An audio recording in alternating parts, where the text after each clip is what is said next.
ভক্তবৃন্দের চরণে আমার কোটি কোটি প্রণিপাত।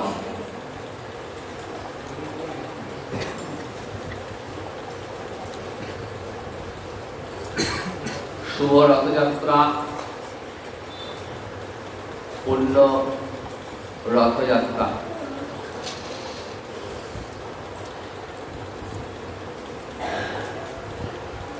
শ্রীমান মহাপ্রভু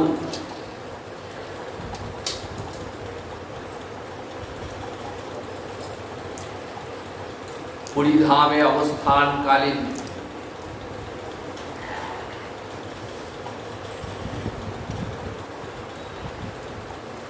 জগন্নাথ দেবের মন্দিরের সামনে যে গরুর স্তম্ভটি আছে,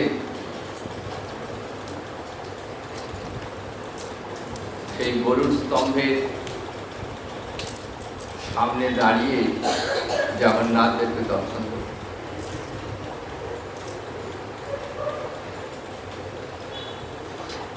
জগন্নাথ স্বামী নয়নপথগামী ভব তুমি। হে জগন্নাথ, হে জগতের নাথ, হে প্রাণনাথ, তুমি আমার নয়ন গোচর হও। এই শ্লোকটি আবৃত্তি করতেন আর নয়ন জলে ভাসতেন। দুনয়নের বাড়ি ধারায় গরুর স্তম্ভের খালটি পূর্ণ হয়ে যেত।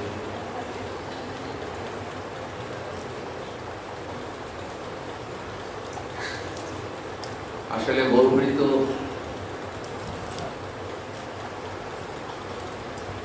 স্বয়ং জগন্নাথ, তিনি স্বয়ং ভগবান শ্রীকৃষ্ণ। রাধারানীর ভাবকান্তি অবলম্বন করে বলিহত জীবকে কৃপা করবার জন্যই তিনি কৃপা করে অবতরণ করেছেন। তাই জগন্নাথ প্রভুকে দর্শন করে তিনি রাধারানীর ভাবে ভাবাবিষ্ট হয়ে থাকেন।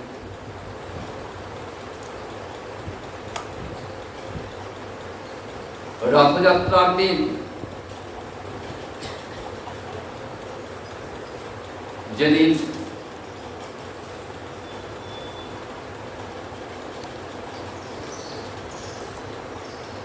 জগন্নাথ বলভদ্র এবং সুভদ্রাকে রথে চাপিয়ে পহণ্ডি বিজয় অনুষ্ঠিত হতো,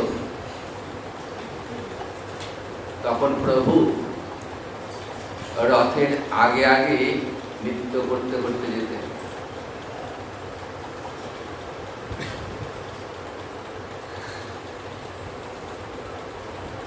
কেন যেতেন?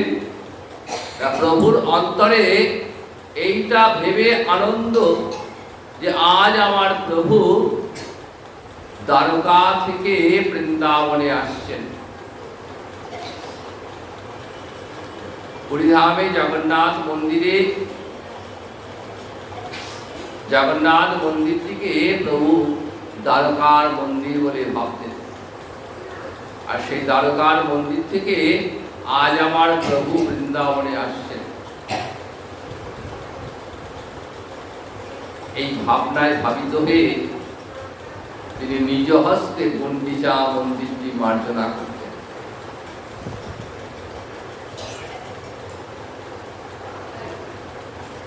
প্রভু আসবেন ঠিক বৃন্দাবনে যেমন রাধারানী শ্রীকৃষ্ণ আগমনের অপেক্ষায় কুঞ্জ সাজিয়ে রাখতেন,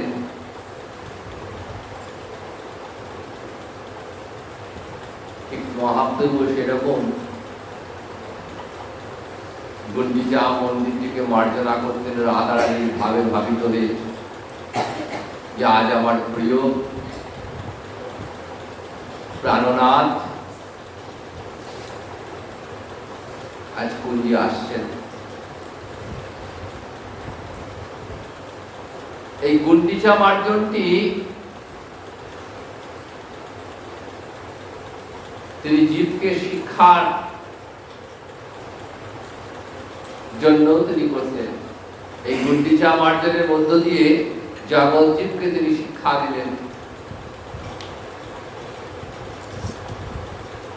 যে ওই জগতের জীব যদি প্রাণ গোবিন্দকে, প্রাণনাথকে যদি নিজের হৃদয়ে পেতে চাও, নিজের হৃদয় মন্দিরে অধিষ্ঠান করতে চাও, তাহলে হৃদয় মন্দিরটিকে মার্জনা করো। চেত দর্পণ মার্জনম, মহাপ্রভুর মুখের কথা। চিত্তরূপ যে দর্পণ, সেই দর্পণটিকে প্রভু বললেন মার্জনা করবার।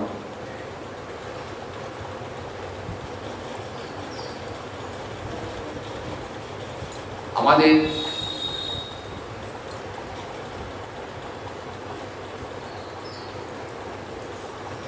দেহে যে সকল ইন্দ্রিয় সমূহ রয়েছে,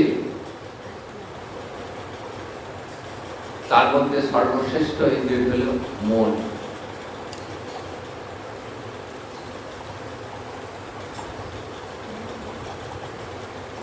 মনটাকে আমি যেদিকে চালনা করব, বাকি সকল ইন্দ্রিয় সেই দিকে ধাবিত হবে। তাই প্রভু বললেন সর্বাগ্রে মনটাকে, চিত্তটাকে মার্জনা করো, পরিষ্কার করো।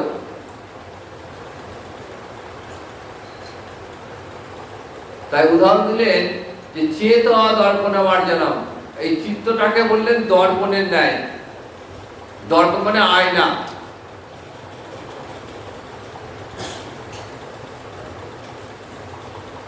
আয়না যদি বহুদিন ব্যবহৃত না হয়,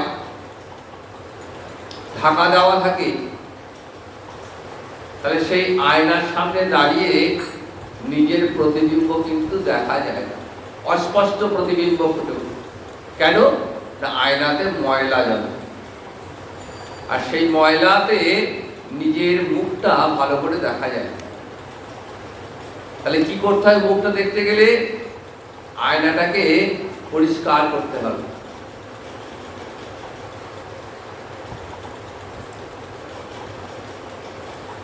পরিষ্কার করলে আয়নাটা আবার আগের মতো ঝকঝকে হয়ে যাবে। আর সেই আয়নার সামনে দাঁড়িয়ে নিজের চিত্তটা, নিজের প্রতিবিম্বটাকে খুব পরিষ্কার করে দেখতে পাবে। তো এই চিত্তরূপ দর্পণ বললেন, চিত্তটা দর্পণের ন্যায়। বহুদিনের ব্যবহার না করার ফলে এই চিত্তে ময়লা জমে আছে। কিসের ময়লা? কামনা বাসনার ময়লা। এক জন্মের নয়, কোটি কোটি জন্মের কামনা বাসনার ময়লা। কারণ যতক্ষণ কামনা বাসনা থাকবে, ততক্ষণ জীবের মুক্তি হবে।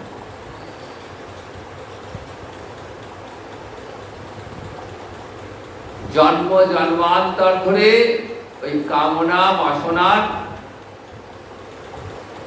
পাকে বারবার এই সংসারে ফিরে আসতে হবে। আর এই বিষয় জ্বালা ভোগ করতে করতে, বিষয় জ্বালায় জর্জরিত হতে হতে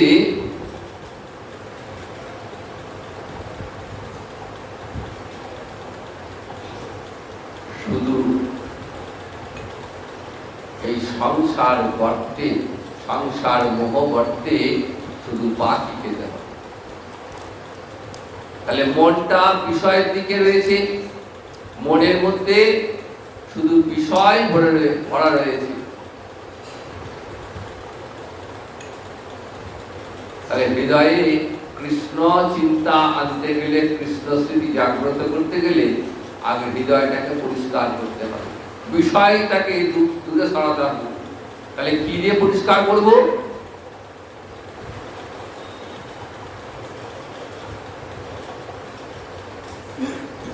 হরিনাম দিয়ে।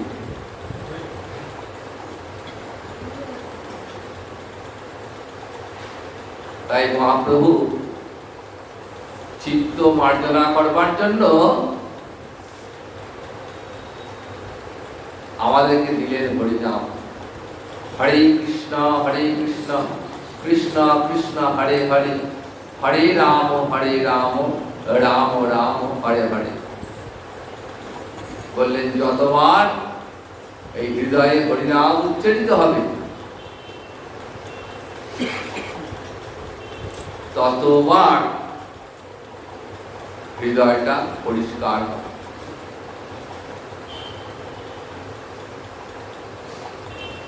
এই হরিনামে হৃদয়টা কেমন পরিষ্কার হয় ভাগবত উদাহরণ দিলেন।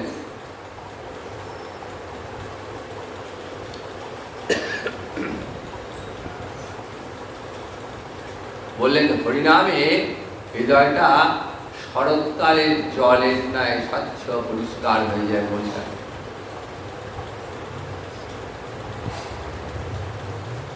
এত পরিষ্কার হয়, এই চিত্তরূপ দর্পণটা এতটা স্বচ্ছ হয়ে যায়, এতটাই পরিষ্কার হয়ে যায় যে শরৎকালের জলে যেমন নিজের প্রতিবিম্ব দেখা যায়, শরতের জল এতটাই স্বচ্ছ। বর্ষার জল যতটাই ঘোলা, শরতের জল আবার ততটাই স্বচ্ছ।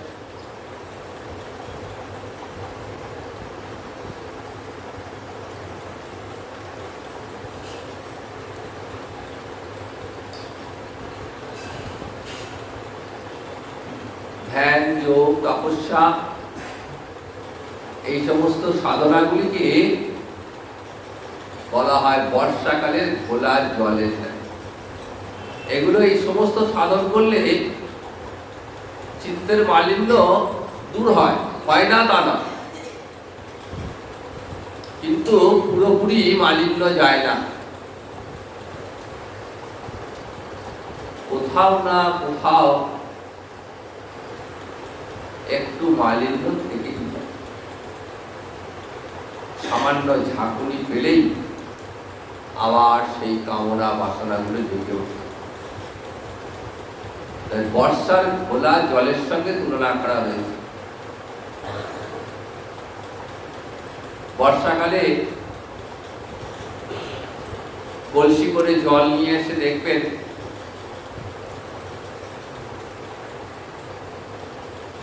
জলটা খুব খোলা। কিছুক্ষণ রেখে দেওয়ার পর জলটা যে ছিটিয়ে গেল, ওই উপরের যে ময়লাগুলো কিন্তু তখন আর থাকবে না, সব তলায় চলে গেল। ওপর থেকে দেখে মনে হবে খুব স্বচ্ছ পরিষ্কার। কলসিটা একটু ঝাঁকুনি দিন, তলার ময়লাগুলো আবার উপরে চলে আসে। হৃদয়টাও সেই রকম। ধ্যান, জ্ঞান, যোগ, তপস্যা এই সমস্ত সাধনার দ্বারা হৃদয়ের মালিন্যটা ওই বর্ষাকালে খোলা জলের মতনই স্বচ্ছ দেখায়। কিন্তু কাম ক্রোধের বাসনা থেকে সামান্য যে ঝাঁকুনি পেল সঙ্গে সঙ্গে আবার জেগে উঠল। কিন্তু হরিনাম এবং হরিকথা শ্রবণ এমন এক সাধন যে হরিনাম এবং হরিকথা শুনতে শুনতে শুনতে শুনতে হৃদয়টা এতখানি স্বচ্ছ পরিষ্কার হয়ে যায় যে শত ঝাঁকুনি দিলেও সেই হৃদয়ে কিন্তু আর কামনা বাসনার মালিন্য কিন্তু আর দেখা দেবে না। তাই শ্রীমান মহাপ্রভু গুন্ডিচা মার্জনের মধ্য দিয়ে জগতের জীবকে শেখালেন, দেখো জীব, যদি হৃদয়ে ভগবানকে আনতে চাও, যদি হৃদয় মাঝে জগন্নাথকে প্রতিষ্ঠা করতে চাও, এই দেহটাকে রথের সঙ্গে তুলনা করা হয়েছে। এই যে দেহরূপ রথ, এই দেহরূপ রথে যদি জগন্নাথকে আরোহণ করতে চাও, তাহলে আগে হৃদয় মন্দিরটাকে মার্জনা করো।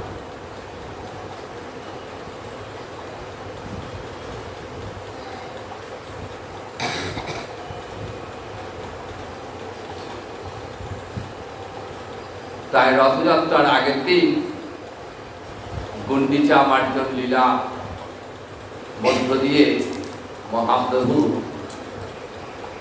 রাধা ভাবে ভাবিত হয়ে প্রাণনাথের আশার অপেক্ষায় উৎকণ্ঠিত হয়ে থাকে।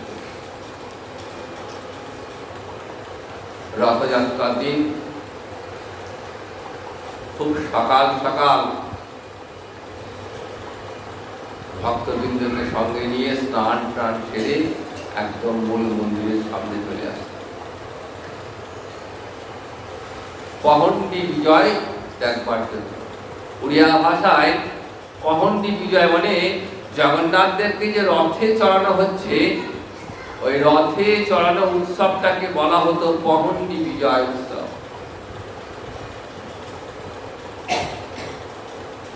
মোট 3টে রথে জগন্নাথ, বলভদ্র এবং সুভদ্রা, 3টে রথে তিনজনাকে আরোহণ করা হয়।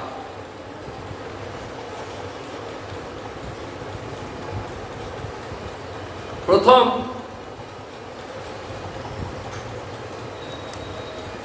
জগন্নাথ দেবের যে রথ, সেই রথটার নাম হলো নন্দীঘোষ।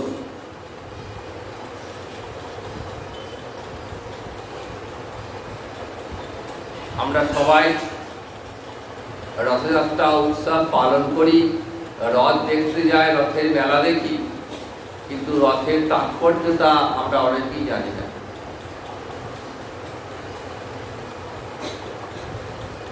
রথের কি মহিমা,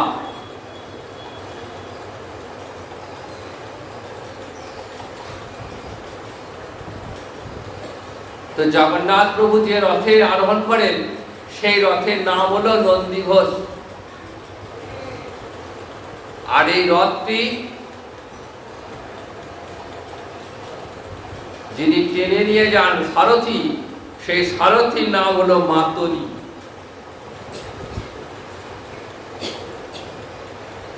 বলভদ্রের রথটির নাম তালধ্বজ বা হলধ্বজ বলা হয়। সেই রথের সারথি হলেন সুদ্যুম্ন।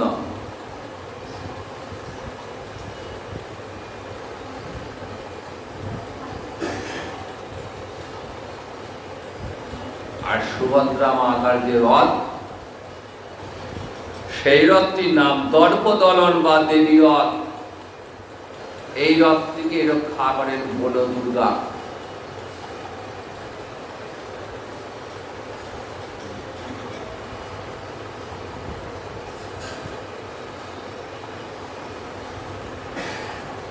রথের আগে মহাপ্রভুর অপূর্ব নৃত্য। রাধা ভাবে বিভাবিত হয়ে 7 সম্প্রদায়ে বিভক্ত হয়ে অপূর্ব নৃত্য করছেন।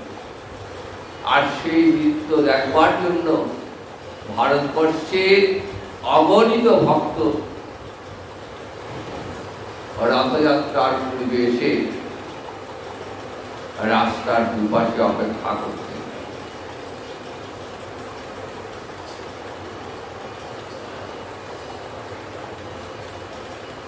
উড়িষ্যার রাজা প্রতাপরুদ্র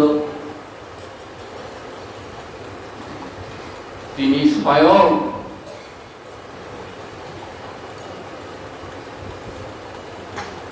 সম্মার্জনী অর্থাৎ ঝাড়ু হাতে নিয়ে রথের আগে আগে রাস্তা পরিষ্কার করছেন।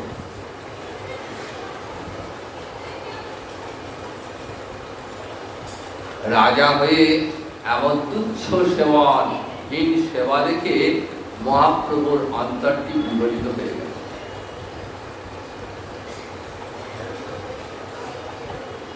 প্রতাপরুদ্রের অন্তরের ইচ্ছা, আমি একবার মহাপ্রভুর কৃপা লাভ করব, ধন্য হব, কিন্তু প্রভু কিছুতেই প্রতাপরুদ্রকে দেখা দেবেন না, দর্শন দেবেন না।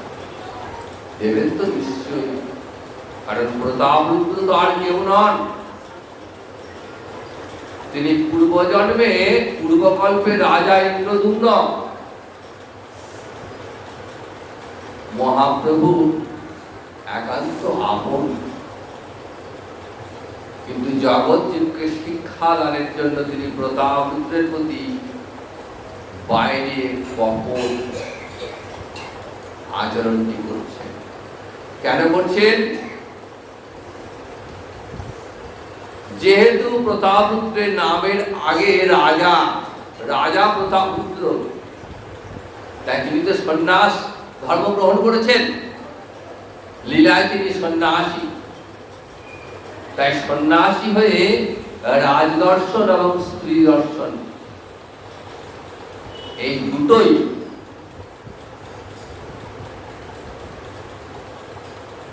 সন্ন্যাসীর পক্ষে নিষেধ হয়েছে। সন্ন্যাস ধর্ম গ্রহণ করলে যেমন রাজার সংস্পর্শে আসা যায় না, তেমনি স্ত্রী সংস্পর্শে আসা যায় না। স্ত্রী মুখ দর্শন নিষিদ্ধ এবং বিষয় সংস্পর্শ নিষিদ্ধ সন্ন্যাসী পক্ষে। তাই মহাপ্রভু জগৎকে শিক্ষা দানের জন্য যে যারা বিষয় বিরক্ত হয়ে কৃষ্ণ ভজন করতে চান,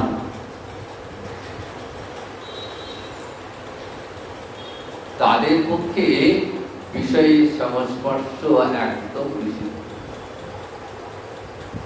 তাই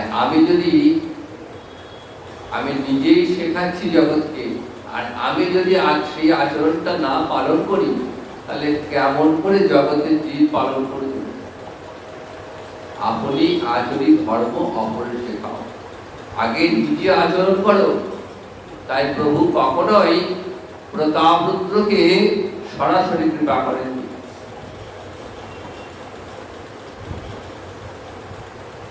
কৃপা করলেন ছলে কৌশলে। নৃত্য করতে করতে প্রভুর অঙ্গে অষ্টসাত্ত্বিক বিকার, মাটিতে গড়াগড়ি যাচ্ছেন, ভূতলে পতিত হয়ে যাচ্ছেন, সংজ্ঞাহীন হয়ে পড়ছেন, আর মুখে জয় জগন্নাথ জয় জগন্নাথ জয় জগন্নাথ, আর জগন্নাথ কথাটি বলতে পারছেন না, এত ভাব জয় জয় জয় জয় গ গ গ গ করছেন, জগন্নাথ নামটা পুরোপুরি উচ্চারণ করতে পারছেন, মাটিতে জ্ঞান হারিয়ে ফেলেছে। আনন্দে নৃত্য করতে করতে মূর্ছা আগে রাজার কোলে গিয়ে পড়েছে। রাজার তো আনন্দের সীমা নেই, কিন্তু পরক্ষণে প্রভুর সংজ্ঞা ফিরে এসছে। তিনি দেখছেন আমি রাজার কোলে, সঙ্গে সঙ্গে সরে এসেছি, ছি ছি ছি ছি ছি, এ আমার কি হলো? বিষয়ী সঙ্গ লাভ হলো, রাজার সঙ্গ লাভ হলো। উপস্থিত ভক্তগণ সবাই দেখছেন, আর রাজা ভাবছেন যে আমি কি অপরাধ করলাম, আমাকে প্রভু এতটাই ঘৃণার চোখে দেখেন, অন্তরে দুঃখ পেলেন। সার্বভৌম যখন বললেন কথাটা, সার্বভৌম বললেন, দেখো রাজা, তুমি চিন্তা করো না, প্রভু তোমায় কৃপা করেছেন, তুমি অচিরেই কৃপা লাভ করবে, শুধু ধৈর্য ধরো, অপেক্ষা করো, এটা প্রভুর কৃপা।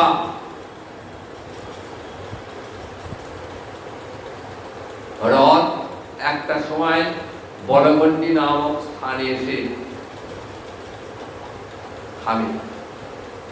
গুন্ডিচা মন্দির এবং মূল মন্দির এর মাঝামাঝি জায়গায় বলগণ্ডী নামক স্থানটি। এখানে প্রভুর কোটি ভোগ, কিছুক্ষণ বিশ্রাম, তারপরে গুন্ডিচা মন্দিরে প্রভুর আগমন। আষাঢ় মাসের শুক্লপক্ষের দ্বিতীয়া তিথি।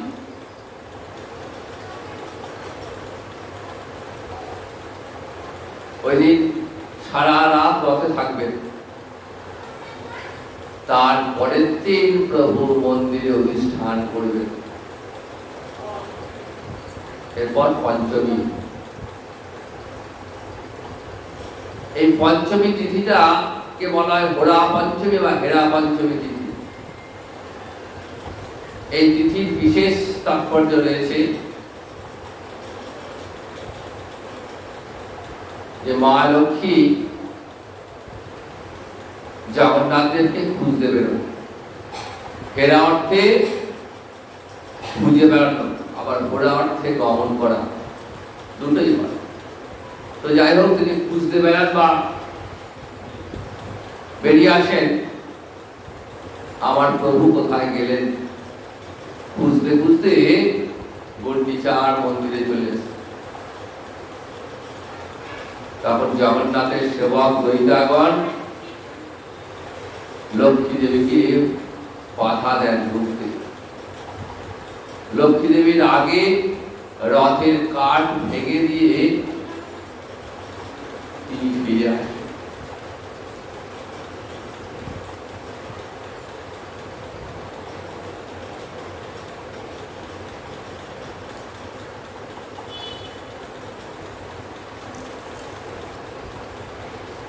দিনের দিন নবম দিনে প্রভু গুন্ডিচা মন্দির থেকে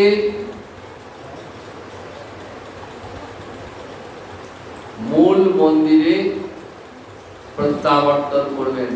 পুনর্যাত্রা বা উল্টো রথ বলি আমরা। উৎকল মতে বা বৈষ্ণব মতে আজকে সেই দিন জগন্নাথ দেবের পুনর্যাত্রা।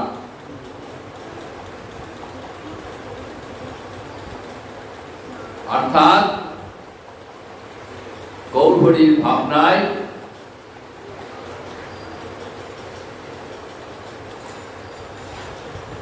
প্রভু বৃন্দাবন থেকে দ্বারকার মন্দিরে ফিরে যাচ্ছে।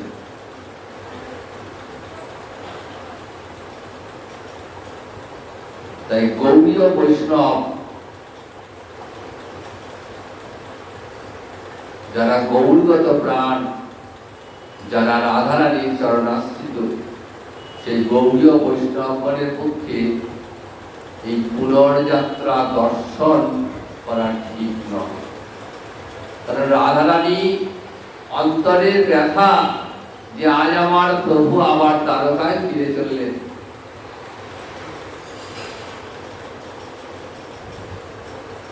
তাই রাধারানী যেখানে ব্যথা পান, যেখানে কষ্ট পান, সেই কাজ গৌড়ীয় বৈষ্ণবগণের পক্ষে করা ঠিক নয়।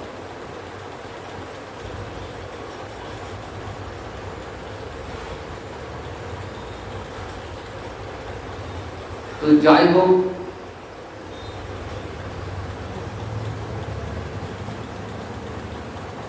আজকে যাত্রা শুরু হয়েছে। মূল মন্দিরে প্রবেশ করবেন, আজকেই প্রবেশ করবেন না।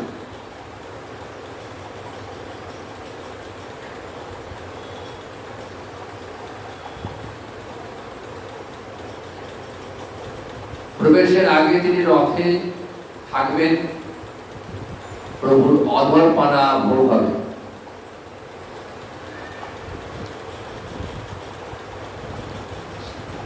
অধরপানা মানে দইয়ের ঘোল, শরবত প্রভুকে সেবা করানো হবে।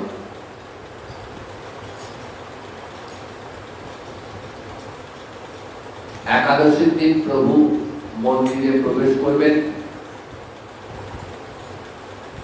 তখন প্রভু সেবক দৈতাগণের সঙ্গে লক্ষ্মী দেবীর দাসী দেবদাসীগণের প্রবল বাগবিতণ্ডা শুরু হবে। বলভদ্র আগে যাবেন, সুভদ্রা যাবেন, তারপর এরা যখন যাবেন তখন লক্ষ্মী দেবীর নির্দেশে মন্দিরের দরজা খুলে যাবে। কিন্তু জগন্নাথ যে প্রবেশ করতে যাবেন, আমার দরজা বন্ধ। কিছুদিন আগে এত রাত যে আমাকে না বলে চলে গেছ।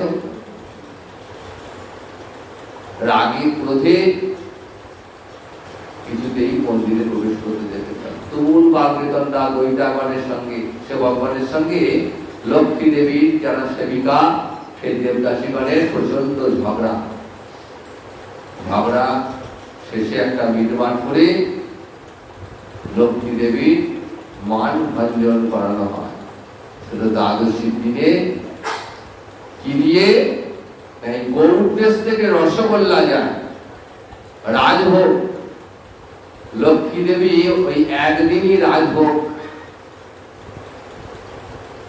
প্রসাদ গ্রহণ করেন। জগন্নাথের ভোগ হবে রাজভোগ, আর সেই রাজভোগ লক্ষ্মী দেবী সেই প্রসাদ গ্রহণ করে লক্ষ্মী দেবী রাগ প্রশমিত হবে এবং জগন্নাথ দেব আবার তার জায়গায় অধিষ্ঠিত হবে।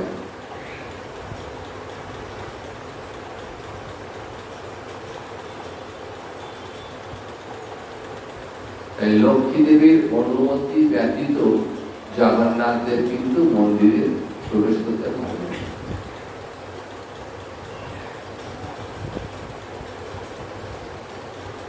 তাই সংসারে শান্তি আনার জন্য জগন্নাথ কি করলেন? গৌড় দেশ থেকে রাজভোগ নিয়ে এলেন।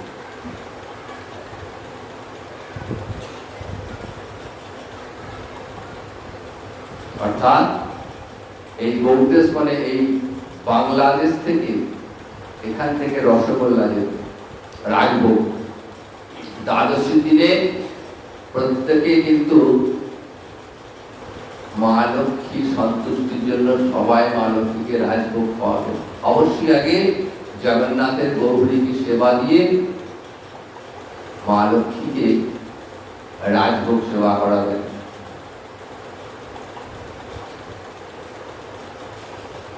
এই জগন্নাথের মাহাত্ম্যের কথা, শ্রীক্ষেত্রের মাহাত্ম্যের কথা, পুরুষোত্তম ক্ষেত্রের মাহাত্ম্যের কথা বর্ণনা করে শেষ হয়।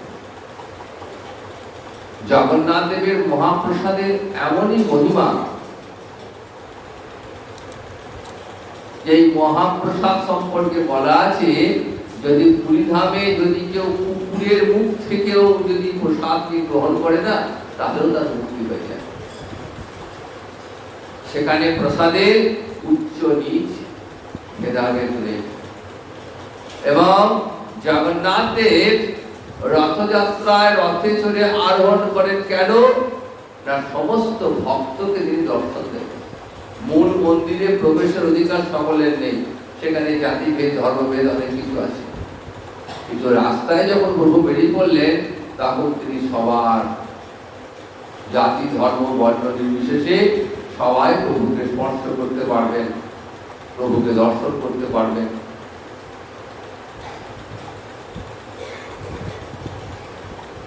তো সেই প্রসাদের এমন মহিমা, সেই মহিমাটা অবশ্য দেবী দুর্গার কারণে। জগন্নাথ দেবের যে মূল মন্দির, মূল মন্দিরের পাশে কিছুটা দূরে বিমলা দেবীর মন্দির আছে।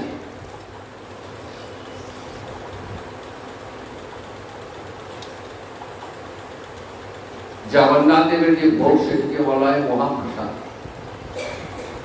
এই মহাপ্রসাদ গ্রহণ করলে জীবের মুক্তি হয়।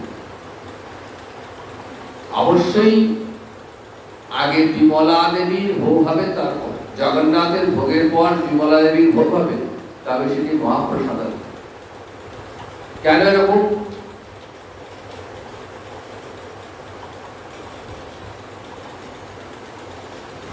এ সম্পর্কে একটি সুন্দর কাহিনী রয়েছে।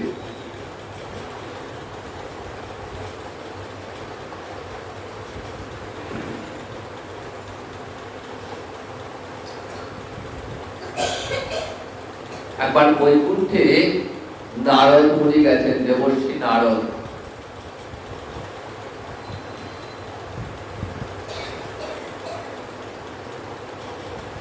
প্রভু নারায়ণকে এবং মাতা লক্ষ্মীকে দর্শন করলেন। তো এই তিনি মা লক্ষ্মীর দর্শন পেয়েছেন, মায়ের চরণে প্রণাম করে মায়ের আশীর্বাদ দিয়েছেন। মা বলছেন যে নারদ, তুমি কি চাও বলো? বলছেন দেবী, আমি যা চাইবো তা দেবে তো? বলছে চাও তো, তারপর দেখি। বলছে আমি প্রভুর অধরা অমৃত চাই। লক্ষ্মী দেবী বলছে, দেখো তুমি অন্য কিছু চাও, এটা দেওয়া আমার পক্ষে সম্ভব নয়। কিছুদিন আগেই আমাকে প্রভু নির্দেশ দিয়েছেন যে আমার প্রসাদ যেন কাউকে দেবে, তুমি ছাড়া কেউ যেন গ্রহণ করতে না পারে। প্রভুর নির্দেশ আমি কেমনটা লঙ্ঘন করি, আমি তার ধরনী। নারদ বলছে, আমি ওসব জানি না, তুমি বর নিতে বলেছো, তো আমার ওইটাই প্রার্থনা, আমি প্রভুর প্রসাদ দেব। তুমি কিভাবে আনবে, কিভাবে দেবে, আমি ওসব বুঝি না, এই বসলাম, প্রসাদ নিয়ে যাব। বলে ঠিক আছে, দেখি কি করা যায়। মধ্যাহ্ন সময়ে প্রভুর জন্য ভোগ প্রস্তুত করে প্রভুকে নিবেদন করেছেন, কিন্তু মন বড় হয়ে বসে আছেন। প্রভু প্রসাদ পাচ্ছেন আর দেখছেন মহালক্ষ্মী কেমন মন মরা হয়ে বসে আছেন। কি ব্যাপার, লক্ষ্মী কি হলো, কিছু বলছেন না। অনেকক্ষণ পিড়াপিড়ি করতে বললেন, প্রভু আমি এক মহা সমস্যায় পড়েছি, তোমার আদেশ প্রসাদ কাউকে দেওয়া যাবে না, আর তোমারই ভক্ত নারদ এসে বলছে তোমার প্রসাদ সে নেবেই। আমি তো তোমার আদেশ গ্রহণ করতে পারি না, আমার নারদ ভক্ত, তার প্রার্থনাও তেমন পূরণ করতে হবে, এখন আমি কি করব? তখন নারায়ণ সমস্যা সমাধান করলেন, বলে ঠিক আছে, একবারই মাত্র তুমি প্রসাদ দিতে পারবে, আমার অলক্ষ্যে আমাকে না জানিয়ে প্রসাদটা দেবে, আমি যেন দেখতে না পাই। আমি যখন অন্য দিকে মুখ ঘুরিয়ে থাকবো বা অন্য চিন্তায় থাকবো, সেই সময় তুমি আমার অজান্তে প্রসাদটা নিয়ে গিয়ে, ভোগের থালা নিয়ে গিয়ে তুমি নারদকে দেবে। লক্ষ্মী বললে ঠিক আছে, তাই হবে।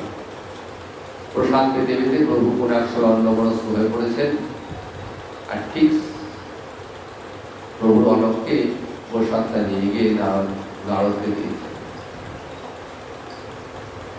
নারায়ণের প্রসাদ, সেই প্রসাদ মুখে দেওয়া মাত্রই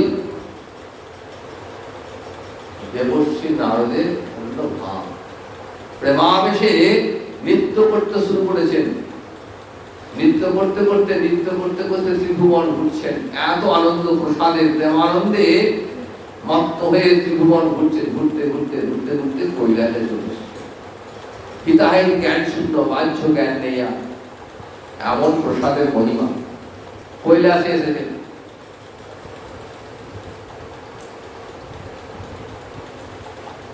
মহাদেব তিনি তো পঞ্চমুখে সর্বদা কৃষ্ণ নাম করেন, কৃষ্ণ নাম করতে করতে দেখছেন নারদ এসে গেছে। নারদকে দেখে বলছেন, কি ব্যাপার নারদ, এই সময় তুমি, তোমার কিসের এত আনন্দ? নারদ বলছেন, প্রভু আজ আমি এমন এক জিনিস পেয়েছি যা তুমি কল্পনাও করতে পারবে না। কি পেয়েছো? আমি নারায়ণের ভোগ পেয়েছি, প্রসাদ পেয়েছি, আর সেই প্রসাদ পেয়ে আমার এই অবস্থা, এত আনন্দ যে সেই আনন্দ আমি ধরে রাখতে পারছি না। তো মহাদেব বলছেন, প্রসাদ পেয়েছো, আনন্দের কথা আমার জন্য একটু এনেছো? নারদ বলছে, না তো প্রভু, সেই প্রসাদ তার এমন স্বাদ, এমন মহিমা, অমৃত সেখানে হার মানবে, সবটাই তো আমি খেয়ে ফেলেছি, তাহলে আমার জন্য কিছুই নেই? না প্রভু।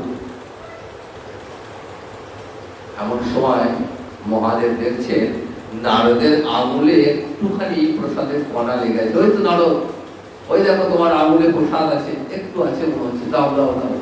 প্রসাদ কণিকা মাত্রই ওইটুকু পেলেই আমার হবে। বলেই নারদের আঙুলটাকে চেপে ধরে মুখে ভেতর করে দিয়েছেন। আর সেই প্রসাদের কণা পেয়ে মহাদেবের একই অবস্থা, তাণ্ডব নৃত্য শুরু করেছেন। এমন নৃত্য যে বোধহয় বিশ্বে প্রলয় আসন্ন হয়ে পড়েছে, সমস্ত ধ্বংস হয়ে উপক্রম, সমস্ত দেব দেবী ভাবছেন কি হলো। এই অসময়ে মহাদেবের তাণ্ডব নৃত্য, পৃথিবী ধ্বংস হয়ে যাওয়ার উপক্রম, বিশ্বের জীব ধ্বংস হয়ে যাবে। সঙ্গে সঙ্গে দেবী দুর্গার কাছে ছুটেছেন, দেবী রক্ষা করুন, ধ্বংস আসন্ন, জীব সমূহ ধ্বংস হয়ে যাবে, প্রলয় আসন্ন। দেবী ছুটতে ছুটতে এসেছেন মহাদেবের কাছে। প্রভু কি হলো? দেবীকে দেখে প্রভু শান্ত হয়েছে। আর বলো না, দেবী নারদ এসেছে নারায়ণের প্রসাদ দিয়ে, আর সেই প্রসাদের কণিকা গ্রহণ করে আমার এই অবস্থা। তা দেবী বলছেন আমার জন্য রেখেছেন? বলছে না তো, একটু কণিকা ছিল সেটা পেয়ে নিয়েছি। ও আমার জন্য রাখেননি? দেবী রাগে ক্রোধে অন্ধ হয়ে এইবার তিনি শুরু করছেন তাণ্ডব নৃত্য, প্রসাদ না পেয়ে। মহাদেবকে থামিয়েছেন পার্বতী। পার্বতীকে থামাবেন? নারী শক্তির কাছে পৃথিবীর সমস্ত শক্তি প্রধানত। নারী শক্তি জেগে উঠেছে মানে তাকে রক্ষা করার ক্ষমতা কারণ নেই। কে রক্ষা করবে? দেবতাগণ গেলেন বিষ্ণুর কাছে, যে প্রভু দেবী পার্বতী ক্রোধে সমগ্র বিশ্ব চলছে, ধ্বংস আসন্ন, আমি রক্ষা করব, দেবীর কোপ থেকে জগৎকে রক্ষা করব। সঙ্গে সঙ্গে নারায়ণ এসেছেন, চলো দেখি কি ব্যাপার। কৈলাসে এসেছেন দেবীর কাছে। দেবী তো দেবী, প্রণাম জানিয়েছেন। কি ব্যাপার পার্বতী? বলছেন প্রভু আপনার প্রসাদ নারদ পেয়েছে, আমার প্রতিদেবতা মহাদেব পেলেন, আর আমি পেলাম না কেন? নারদ বলছেন এই ব্যাপার। দেবী চিন্তা করো না, আমার প্রসাদ আমি যাদের পাও সেই ব্যবস্থা করছি। দেবী বলছে তা হবে না, আমি একা পেলে তো হবে না, আপনার প্রসাদ যেন জগতের প্রত্যেকটা জীব যেন আপনার প্রসাদ যেন পেল, শুধু আমি একাই পাবো না। নারায়ণ বললেন তাই হয়ে তথাস্তু। কলিযুগে দারুব্রহ্ম রূপে আমি অবতীর্ণ হব, আর আমার মন্দিরের পাশেই তোমার মন্দির স্থাপিত হবে। আমাকে নিবেদিত প্রসাদ তোমাকে নিবেদন করা হবে সর্বাগ্রে, এবং তখন সেটি মহাপ্রসাদে পরিণত হবে। আর সেই মহাপ্রসাদ জগতের জীব গ্রহণ করে ধন্য হয়ে যাবে, তাদের মুক্তি লাভ হয়ে যাবে। তো সেই থেকে পুরীধামের প্রসাদের এমন মহিমা, সেই প্রসাদ যদি কুকুরের মুখ থেকে কেড়ে নিয়ে যদি কেউ প্রসাদটি গ্রহণ করে না, তাহলেও তার মুক্তি হয়ে যাবে, সেখানে কোনো জাত বিচার নেই। এই জগন্নাথ দেবের আরো অনেক মহিমা রয়েছেন। জগন্নাথ দেব কথা বলেন, তার এমন মহিমা, তিনি ভক্তের প্রতি তার এমন কৃপা, সেই কৃপার কথা আমরা আস্তে আস্তে শ্রবণ করব। আজ তো আরতির সময় হয়ে আসছে। আজকে এখানে জগন্নাথ দেবের কথার বিরুদ্ধে জানিয়ে, রথযাত্রার বিরুদ্ধে জানিয়ে আজ এখানে বিশ্রাম নিচ্ছি। জয় নিতাই, জয় রাধে কৃষ্ণ গোবিন্দ।